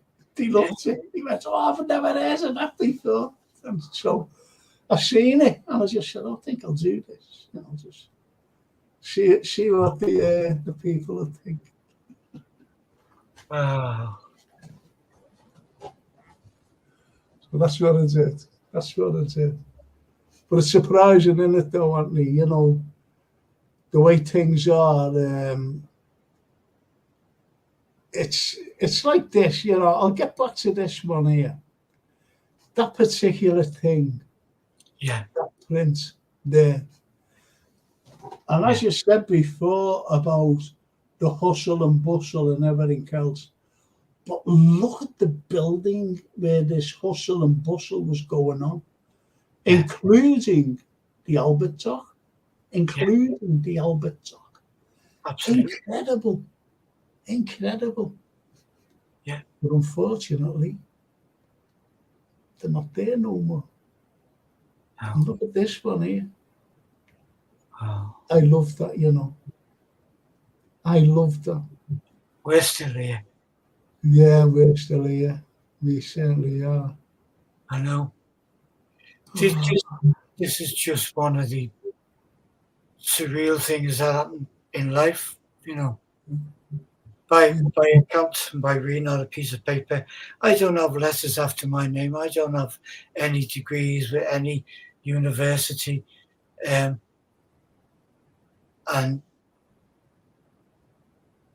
it's like things happen in life that we have no control over. We aim towards things and we go somewhere else. Yes. I'm eternally blessed that we got it. It's never happened before, and it will never happen again. It's just one of them things. Just. Do you know when we talked about Italy, history of this city? Yeah. You'll always find something new, Anthony. You'll always find something new, no matter what. Yeah. There are things that you go, wow, I'm giving a talk over, when is it? I think it's February. I'm over the water. I tell you where I am. When you mentioned that before, when you mentioned Port Sunlight. At the town hall and Port Sunlight. Yeah. Brilliant. She rang me up the other day and she said, we've got you down. He's still coming over. What are you talking about? What do you want me to talk about? So Wow. we gave her a list, and she's putting it in her what you call it, a newsletter to all these people. Is it a public thing or is it private? No problem. I'll get you there. Get you there. Well, we live down the road. Like, oh well, come along. Come along. That is because now I mean the double whammy is that both Delaney and I, born and bred Liverpool, you know, what we live on the other side of the river, but we get the view. Yeah. We get that view. And where we go for a walk and just to free up the mind and stuff is Port Sunlight Village. We just walk for hours around there. Great. Yeah, well, I'm giving a talk. I forgot what I said to her, but I know I said VCs. I'll be talking about VCs. I'll be talking about engineering as well, because there's a lot of engineering to do between both sides of the water, including VCs, and obviously different characters and architecture.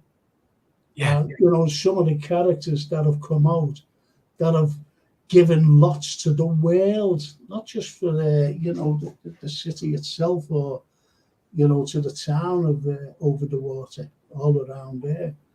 It's what they've given the world, and it's fantastic. It really is fantastic. So this is what I'll be talking about. Oh, brilliant. That would be fantastic. It's like the inspiration between Birkenhead Park, which is where I went to art school all them years ago, and Central Park in the States, which is majestic. So it's not a clone of something. It's just like one brilliant idea inspires another one, doesn't it? Yeah, of course. It's like Roundsley over in Leeds. Yeah. Was it Cadbury's? No, Roundsley. I don't know whether it was Roundsley or Cadbury. Anyway, they built a village for them over there, you know, like Lord Leverhulme. Yeah. They built Port Sunlight. Do you know how he built it, by the way? Do you know how it came about? The village. Yeah. Was it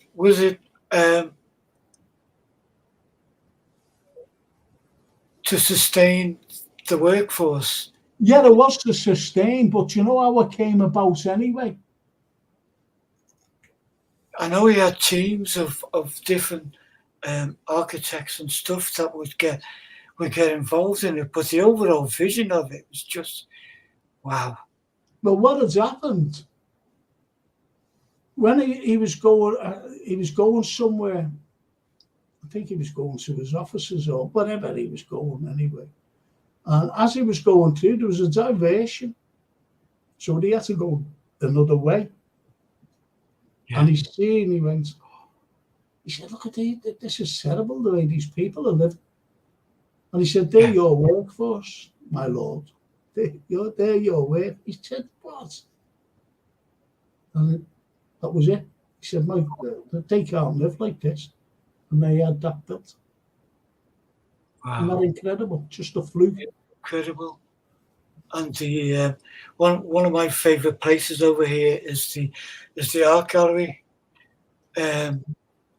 which he had built to commemorate his wife, and the church where both he and his wife are buried, entombed, is still there, and it's just rather like the wonderful village in Wales, you know, that people go to, and it's like a little spot on its own. The houses and everything are different. The same with Port Sunlight Village. It's great. I was 10 when my mum and dad moved over here, which was quite heart-wrenching for both of them, because we left the family living in Liverpool. We came over here, and it was like moving to the end of the world. It was a strange one, and you tend to see things as a child that stay with you, and Port Sunlight Village was one of them things.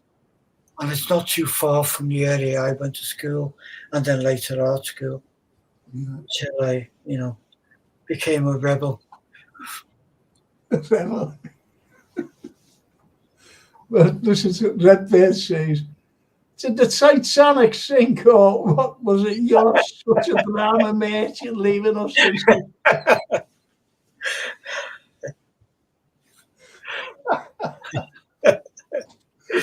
Oh, great. Mark Kenny says, and it's lovely Port Sunlight. A lot of history there too. Yes, of course there is. And Mark Simons, the Quakers who owns Cadbury built the village of Bourneville near Brum, which is very similar to Port Sunlight. Thank you, Mark. Yeah. I don't know whether it was Roundtree or Cadbury. Yeah. But it's great the way it reminds me of Kitty Wilkinson. Yeah. Now, Kitty Wilkinson seen the depravity of these kids, shocking. The way they were, the way they were, they weren't being fed. Yeah. They weren't being clothed. She's seen people dying of all these kind of cholera, dysentery, typhoid. And she went and did everything for them. She did everything for them. And she gave the kids clothes. Yeah. She even put waifs and strays. She brought in waifs and strays. And this is the way it was with Kitty Wilkinson, a great philanthropist. Absolutely, I totally get that. And it's true that we should not have regrets in life. The things we do, we want to do. The things we would like to do, we can't do. You can't regret it. But a thing that I do have as a regret is that our dear friend Mike Kelly, all them years ago, had asked to do rather like the 100 Heads, to do a work of Kitty Wilkinson, which he wanted to use for his book. And I couldn't do it. I was just snowed up with other stuff. And then when you look back, and I think that other stuff shouldn't have mattered. I should have done. I haven't done Kitty yet. Maybe there's a time and a place to do it.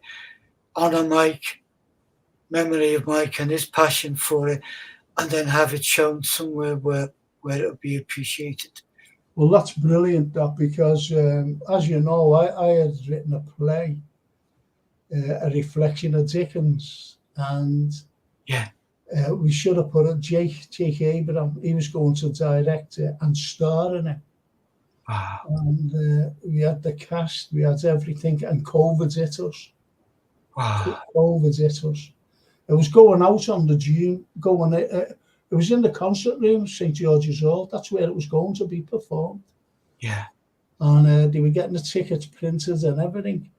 And the advertising was all going to come about. And COVID hit. It would have been a sellout for the week. He was only putting it on a week. Because only afford the week. So it was going on a week. And they even said, Alan Smith said it would have gone on longer because people would have demanded more of this, because it's such a good play. But what I'm doing, just like what you're going to do in memory of Michael, I'm going to put the play on in memory of Jake. Yeah. Well, if there's anything at all you feel like I can do to help in any way, Frank, just shout. Yeah. I mean, I knew Jake casually in that I met him about 6 or 8 times in plays he'd been in, and certainly if Drew was in the same play, Drew would make it his business to introduce us all. Yeah. either over the beer or at the Yeah.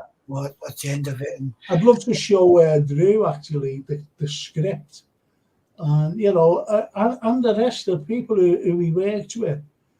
There's just there's a cast of about 7 of them, yeah, and to get that just for a week in memory, yeah. because it'll be in memory of GK because he was going to direct. Well, they're all there. All of what we would term Liverpool greats. Yeah.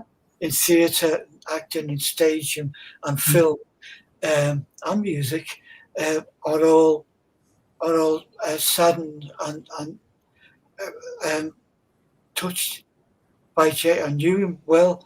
I mean, our dear friends Mick Clark and Drew and all the guys that I've known for nearly 40 years. Yeah, all of them. Do you know what though? It's I couldn't even get to a service because I was at hospital. I had to go to the hospital, and I had to be there. Yeah. I couldn't cancel it because I was worried sick myself, and I couldn't make it. Of all the days a service was, I couldn't make it. I just couldn't make it. Your thoughts and your love are still there. It's the same with me and Mike. I got out of hospital 2 days before Mike's funeral, and it was quite surreal. I didn't have the strength then to get in the car, never mind get in the car, get out and go wherever.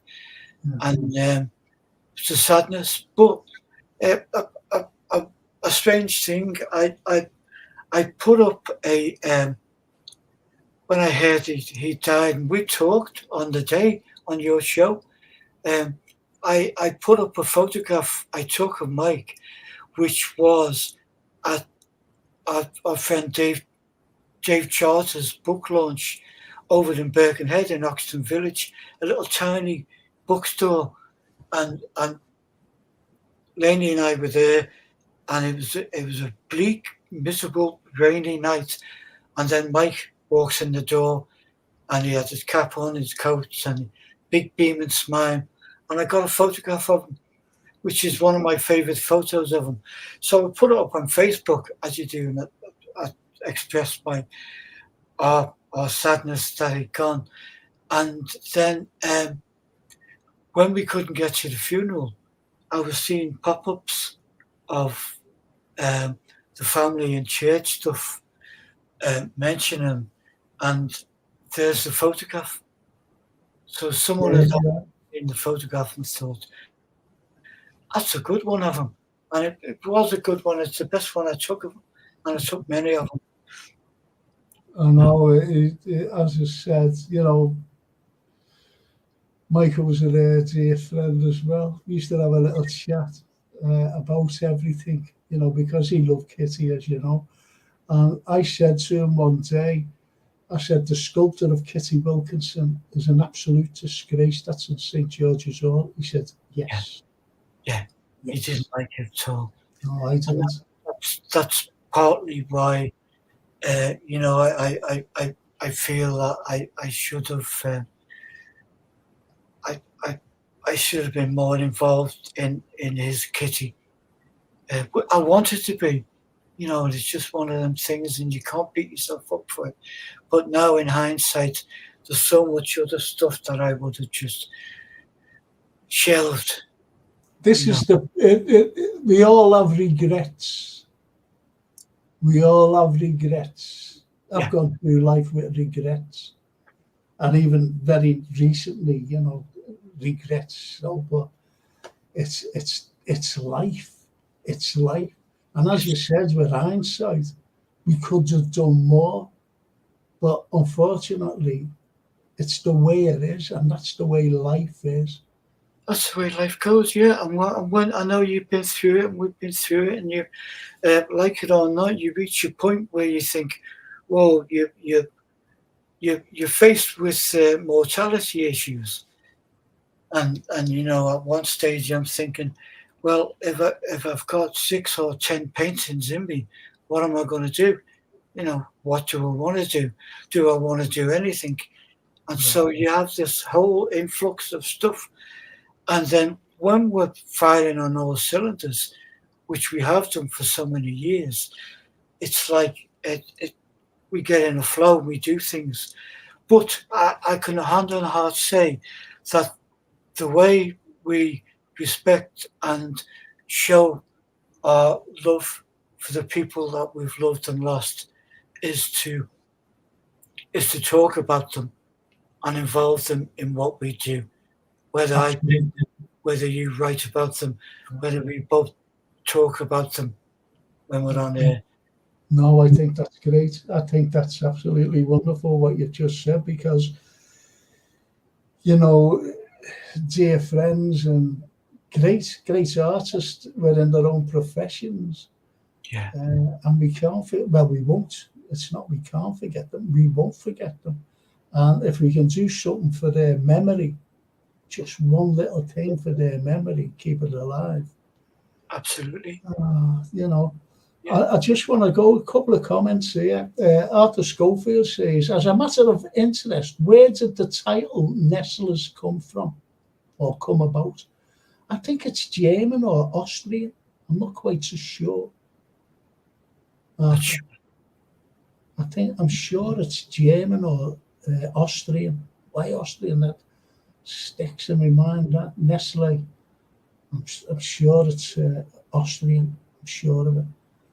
Yeah, the Swiss were masters of chocolate, weren't they? Yeah, they were. Yeah, and the Austrians must have been trying to gag in as well, gag in on the chocolate. Anyway, Mutterstadt, was Anthony ever on TV? Yes, been on a few times. Yeah. I have got a.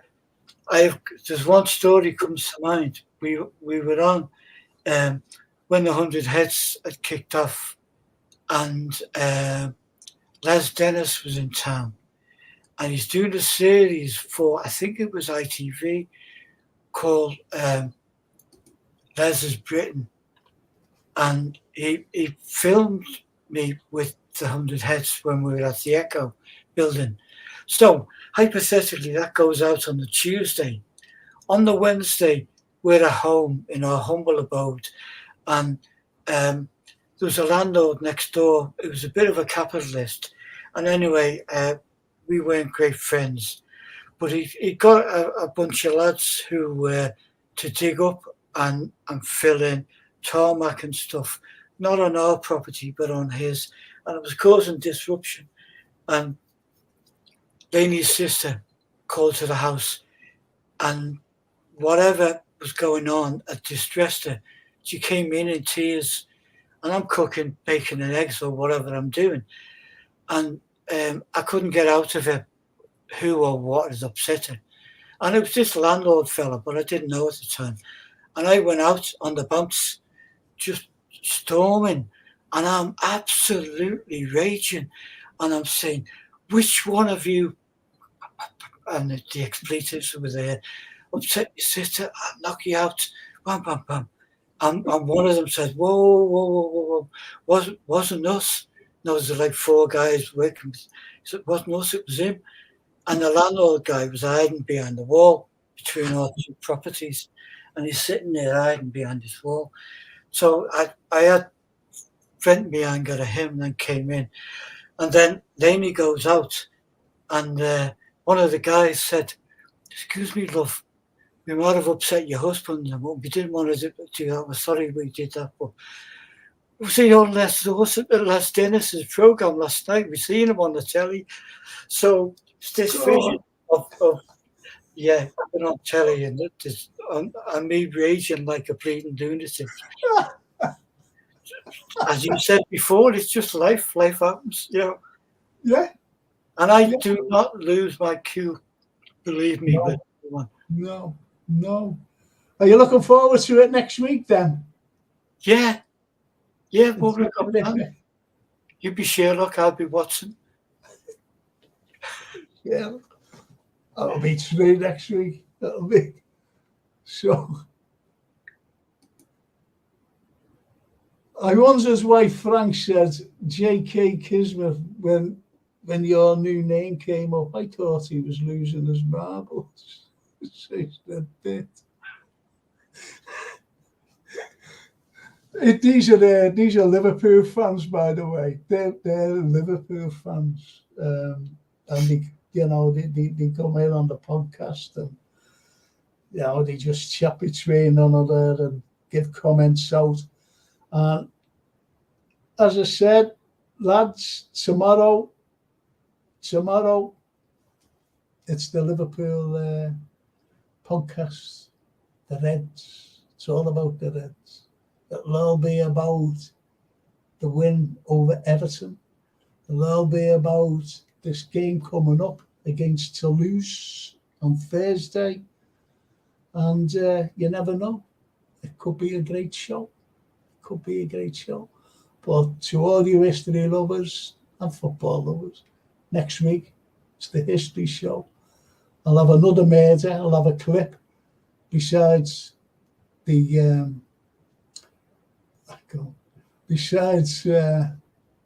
Jack the Ripper. I'll have another murder. So there'll be 2 murders.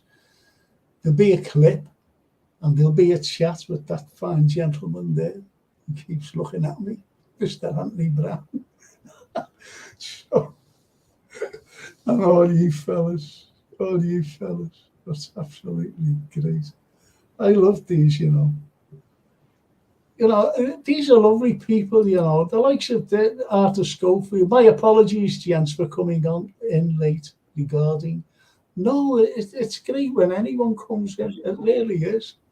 And as Redbird said there, I thought it was funny that I wonder why Frank said J. Kisbet when your new name came up. I thought he was losing his mind. And mustard sounds German to me. Hope you go broad. They talk to one another, you see. These are brilliant. Absolutely great lads. And as Redbird says there, Liverpool is Reds as it should be. As God is good. You never walk alone. Night all. P.S. Great show, guys. Thank you, Redbird. Thank you, Arthur. Thank you, Mutterstadt or JK. Thank you, Mark Kinnish. Thank you, everybody. Special thank you to my wonderful, lovely friend there, Anthony. Thank you so much for coming in. See you next week, won't I? I've got to thank Gap Painting Services for sponsoring the Frank Carlyle Show, Jason Pennington for producing the Frank Carlyle Show, and most importantly, you people out there for tuning in, listening to us, commenting, and it's just good. It's just good to have you around.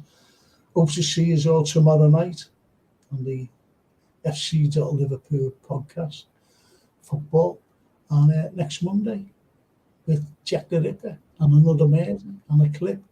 And that fine gentleman, as I said, Anthony Brown. Thank you so much, and I'll see you all next week. And as the Italians say, prossimo settimana, ci vediamo. Ciao tutti. Thank you. Brilliant. Thank you, Frank. No, thank you. Thank you so much. And I'll see you next week. Okay? Bye, Anthony.